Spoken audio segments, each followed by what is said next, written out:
আনন্দপুর নামে একটি গ্রাম ছিল। সেই গ্রামে বাস করত ছোট্ট ভোলু, তার বাবা মা আর তার বৃদ্ধ ঠাকুমার সাথে। গ্রামে সেরকম কাজ না থাকায় ভোলুর বাবা প্রায়ই শহরে যেতেন কিছু কাজের জোগাড়ের জন্য। আমি আজ শহরে যাচ্ছি, তোমরা বাড়িতে সবাই সাবধানে থেকো। ভোলু, তুমি কিন্তু মা আর ঠাকুমাকে বেশি জ্বালাতন করবে না। আমি খুব তাড়াতাড়ি চলে আসব, তোমরা সবাই খুব সাবধানে থেকো। আমি চললাম। এই বলে ভোলুর বাবা ছোট্ট ভোলুকে তার মা আর ঠাকুমার কাছে রেখে শহরে চলে গেলেন। যাই এবার, অনেক বেলা হয়ে গেল, রান্না বান্না সব কিছু বাকি। যাই এবার সেগুলো সেরে ফেলি। মা, ও মা, আমি একটু খেলতে যাই, খুব তাড়াতাড়ি চলে আসবো, বেশিক্ষণ খেলবো না, যাই একটু। যাচ্ছিস যা, কিন্তু খুব তাড়াতাড়ি চলে আসবি, বেশি দেরি যেন না হয়, এই আমি বলে দিলাম। সকাল পেরিয়ে দুপুর হয়ে গেল, তবুও ভোলু বাড়ি ফিরছে না দেখে ভোলুর ঠাকুমা ভোলুর মাকে বলতে লাগলো, ও মা, কত বেলা হয়ে গেল, ভোলু তো এখনো আসলো না। তুমি গিয়ে একটু দেখো তো কোথায় খেলছে ও। হ্যাঁ মা, ঠিকই বলেছেন আপনি, সে তো এখনো আসলো না, ওর বাবাও বাড়িতে নেই। যাই, আমি গিয়ে ওকে খুঁজে নিয়ে আসি। এই বলে ভোলুর মা তাকে খুঁজতে বেরোলো এবং খুঁজে সঙ্গে করে তাকে নিয়ে আসলো। সারাদিন শুধু তোর খেলা আর খেলা, পড়বি কখন তুই? এই যে বলে গেলি তাড়াতাড়ি চলে আসবো, এই তোর তাড়াতাড়ি? বাবা আসুক বাড়িতে, তোকে আচ্ছা করে ধমক খাওয়াবো। দিন সকালে ভোলুর ঠাকুমা ভোলুর মাকে বলতে লাগলো, বৌমা, ভোলু রোজ খেলতে যায়, আমি কিছুই বলি না, কিন্তু বৌমা, ওকে তুমি আজকে খেলতে যেতে দিও না, আজকের দিনটা ভালো না। কেন মা, আপনি এরকম কেন বলছেন? আজকে কি? আজকে হলো গিয়ে অমাবস্যা, আবার তার উপরে লেগেছে গ্রহণ। আজকের দিনটায় বাইরে যেতে হবে না ভোলুকে, বাইরে অনেক বিপদ।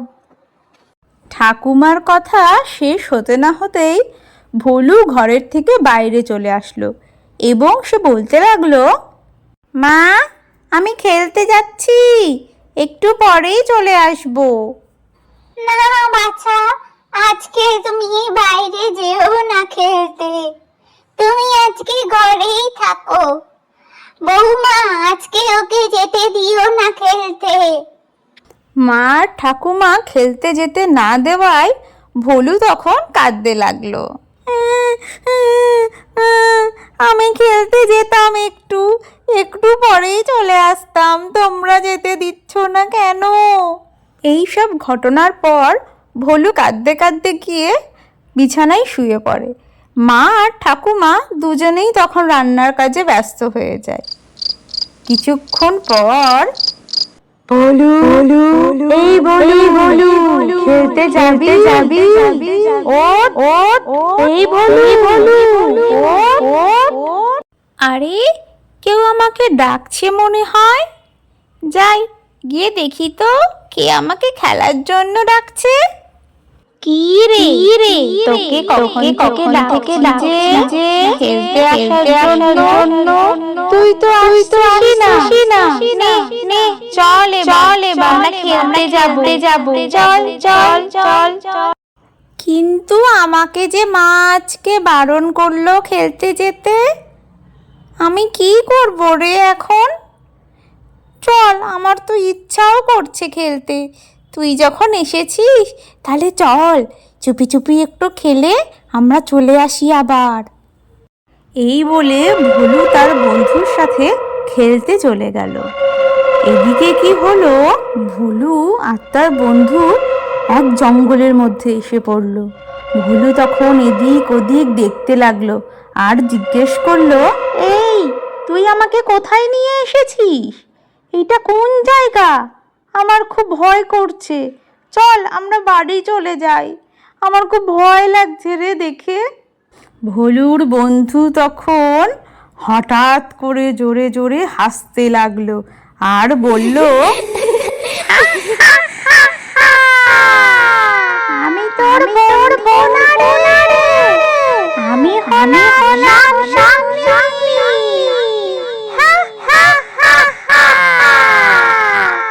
বছরের এই একটা দিনই আমি মানুষ ধারণ করতে পারি, তাই তো খেলার লোভে আমার পেরেছি। এই বলে শাকচুন্নি তখন এক লাফে গাছের ডালে উঠে বসলো। আর ভোলু সে বেচারা আর কি করবে, সে কাঁদতে লাগলো তখন আর মনে মনে ভাবতে লাগলো, ইস, মায়ের কথাটা যদি একবার শুনতাম তাহলে আর এমনটা হতো না আমার সাথে। তোকে আমি টুনি পাখি বানিয়ে আমার কাছে তাহলে তোকে আর কেউ চিনতে পারবে না, আর আমার কাছে তোকে নিয়েও যেতে পারবে না। যেই না বলা অমনি কাজ, ভোলু হঠাৎ করে টুনি পাখি হয়ে গেল। তুই টুনি পাখি হয়ে আমাকে মানুষ জেনে দিবি, তারপর তাদের ঘাড় ভোলু তখন শাকচুন্নিকে অনেক কাকতি মিনতি করলো ছেড়ে দেওয়ার জন্য, কিন্তু শাকচুন্নি তার কোনো কথাই শুনলো না।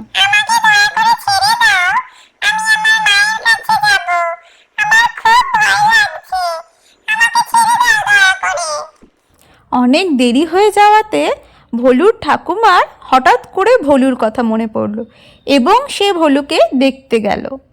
আরে ভোলু কই? এই তো এখানেই ছিল। হাই হাই, ওকে বারণ করা সত্ত্বেও ও বেরিয়ে গেল। কি হবে এবার? ও মা! কি হলো মা, আপনি চেঁচাচ্ছেন কেন?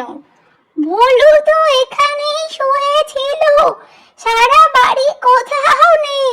তুমি শিগগির যাও, খুঁজে আনো ওকে। এই ভোর সন্ধেবেলা কোথায় গেল ছেলেটা? আমার খুব চিন্তা হচ্ছে। ঠিক আছে মা, আপনি বাড়িতেই বসুন, আমি বাইরে গিয়ে দেখি কোথায় খেলতে চলে গেল ছেলেটা। এই বলে ভোলুর মা ভোলুকে রাত্রেবেলা খুঁজতে বেরোলো। ভোলু, এই ভোলু, তুই কোথায়? বাড়ি চল, অনেক খেলা হয়েছে। ভোলু। ভোলুকে ভোলুর মা সব জায়গা খুঁজলো, সারা রাত ধরে খুঁজলো, কিন্তু কোথাও ভোলুকে খুঁজে পেল না। ভোলুকে খুঁজে না পাওয়ায় ভোলুর মা আর ভোলুর ঠাকুমা বাড়ির বাইরে বসে কাঁদতে লাগলো। রাত গড়িয়ে সকাল হয়ে গেল, তবুও তাদের কান্না আর থামে না। হঠাৎ কোথা থেকে এক সাধু চলে আসলো, এসে জিজ্ঞেস করলো, ভোলে, কি গো, তোমরা কাঁদছো কেন? কি হয়েছে তোমাদের? আমাকে বলো, দেখি আমি কোনো সাহায্য করতে পারি কিনা। ভোলুর মা তখন সাধু বাবাকে কাল রাতের সমস্ত ঘটনা সব খুলে বলল। ভোলুর ঠাকুমাও তখন এগিয়ে এসে সাধু বাবাকে বলতে লাগলো, বাবা, আমাদের ছেলেটাকে তুমি খুঁজে এনে দাও। আমরা দুজন কি করে খুঁজবো ওকে? ওর বাবাও বাড়িতে নেই, আমাদের সাহায্য করো। আপনারা চিন্তা করবেন না, বাবা মহাদেব আমাদের সাথে আছেন। ভোলুর কিচ্ছু হবে না, আমি ভোলুকে ফিরিয়ে নিয়ে আসবো, আপনারা নিশ্চিন্তে থাকুন। বোম ভোলে। এই বলে সাধু বাবা ভোলুকে খুঁজতে বেরোলো। খুঁজতে খুঁজতে সেই শাকচুনির জঙ্গলে এসে পৌঁছালো। সাধু বাবা তখন দেখলো গাছের ডালে শাকচুন্নি বসে আছে এবং তার পাশে একটি টুনি পাখি বসে আছে। তার ভীষণই অবাক লাগলো বিষয়টা। সে তখন গিয়ে শাকচুন্নিকে বলতে লাগলো, শাকচুন্নি, তুমি টুনির সাথে বসে কি করছো এখানে? আমার খুবই অবাক লাগছে, তোমরা দুজন একসাথে কেন? সেই শুনে শাকচুন্নি তখন বলতে লাগলো, ও টুনি টুনি না, ও হলো মানুষ, ওকে আমি আনিয়েছি। এবার তুই এসেছিস, তোকে বেগতিক দেখে সাধু বাবা তখন মনে মনে মন্ত্র জপ করতে লাগলো। ওম হ্রিং হ্রিং স্বাহা, ভূত পেতনি শাকচুন্নি উড়ে যা। ওম হ্রিং হ্রিং স্বাহা। সাধু বাবার মন্ত্র শুনে আর পিটানি খেয়ে শাকচুন্নি তখন পড়ি মুড়ি করে ছুটে পালিয়ে গেল। সাধু দাদা, তোমাকে অনেক ধন্যবাদ, তুমি আমাকে বাঁচিয়েছো। কিন্তু আমি পাখি নই, আমি ভোলু। আমাকে কি তুমি আগের মতো করে দিতে পারবে? হ্যাঁ, কেন পারবো না, কিন্তু আমাকে কথা দাও, তুমি আর কখনো মায়ের অবাধ্য হবে না। এই বলে সাধু বাবা ভোলুকে আবার তার পুরনো মানুষ রূপ ফিরিয়ে দিল। ভোলু, এবার তোমার নিশ্চয়ই শিক্ষা হয়েছে। আশা করি তুমি ভবিষ্যতে এরকম ভুল আর কখনোই করবে না। যাও, এবার তোমার মায়ের কাছে ফিরে যাও। তারপর ভোলু কাঁদতে কাঁদতে তার মায়ের কাছে চলে আসলো। ভোলু, তুই এসেছিস? তুই কোথায় ছিলি রে সারা রাত? ও ভোলু, আমাদের না বলে তুই কোথায় চলে গেছিলি? আর কখনো এরকম করিস না বাছা, আমাদের না বলে কখনো যাস না। গত রাতের ঘটনা ভোলু বাড়িতে কিছুই জানলো না, কিন্তু তার উচিত শিক্ষা হয়েছে। সে তখন বলল, না মা, আমি আর কোথাও যাব না তোমাদের ছেড়ে। আমার উচিত শিক্ষা হয়েছে, আমি এবার থেকে তোমাদের সব কথা শুনে চলবো। আমি অল্প খেলবো আর অনেক পড়াশোনা করব মা। এরপর থেকে ভোলু তার বাবা মায়ের সব কথা মেনে চলতো।